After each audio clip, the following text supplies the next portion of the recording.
I was thinking about the many gospel artists that spend time in Kenya. And I'm very happy that Dr. Piana did Grand Ibada in Nairobi in the month of October. Christina Shusho, through her Twitter platform, mentioned that she might be doing an activity in December. Paul Clement spent a lot of time in Nairobi. Gomaka of Essence of Worship is literally in this city, and they've performed in every part of this country, whether it is in Turkana, Nairobi, Kisumu, Mombasa.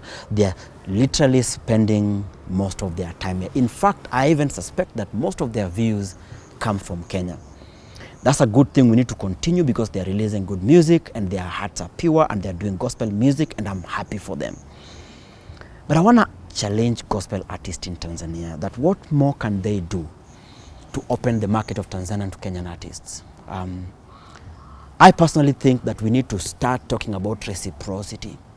That even though we are opening our borders to external artists, in this moment, let us strictly talk about the Tanzanian gospel artists. That we are opening our borders to them and they are coming and they're performing, and we are one with the East African community, and there's nothing wrong with that. We must begin to ask ourselves that when are we going to have, say, Eunice Njeri do a concert in Dar es Salaam? When are we going to have Manolo launch his album perhaps in Dodoma? When are we going to have, say, Evelyn Wanjiru do a concert maybe in Mwanza? When are we going to have Kenyan gospel artists performing in different parts of Tanzania, whether it is Mbeya, Arusha, Mwanza, whether it's in Dar es Salaam? That will only be done by the gospel artists of Tanzania.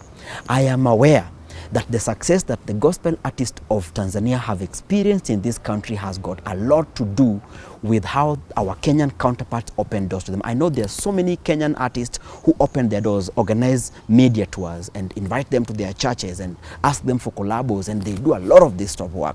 But I want to say here, without fear of contradiction, that the Tanzanian gospel artists are not reciprocating. They are not opening their doors to the Kenyan artists. They are not inviting our Kenyan artists to the media. They are not even inviting the Kenyan artists when they are doing their own concerts in Tanzania. I know that Neema Gospel Choir invited Njoki Munyi, fantastic.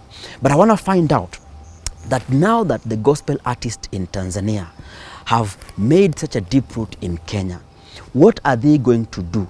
Not in a way that, oh, you know, we are competing, whatever, but we must talk about reciprocity. What are they going to do to open their market to the Kenyan artists? To the Kenyan gospel artists. I believe that our music is good. We sing in Swahili, sometimes in English, and we do quality music just like Tanzanian gospel artists. And therefore, I want to speak to top Tanzanian gospel artists, whether it is Dr. Piana, it is Gwamaka, it is Joel Lwaga, whether it is Rehema Simfukwe, all of them. It is time that you help our Kenyan gospel artists to penetrate the Tanzanian market. Invite them to your concerts, invite them to the media stations, invite them to your homes, and let them come and also take a pie of that huge market that always is waiting for our people. I know there are many reasons we can say that, oh, you know, perhaps Kenyan artists are not working on a media plan in Tanzania, perhaps they're not as aggressive in the Tanzanian market as the Tanzanian artists are, and those are valid reasons. But I'm just saying that as a beginning, we need to see more gospel artists from Tanzania inviting the Kenyan gospel artists to go and perform in their churches, to attend media interviews, and to do joint events, and even support them to do their own activities and events in Dar es Salaam. If our secular artists can do it, like Bien launched his album in Dar es Salaam. We've seen Eric Omondi do events. In fact, Tom Daktari was invited by Koi Mzungu of Chekatu.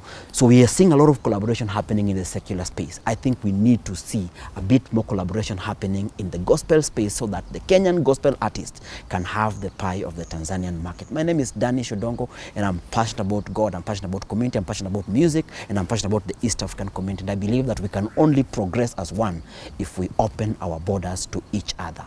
And right now, Tanzanian gospel artists need to help launch the Kenyan brands in their countries. Adios. Thank you.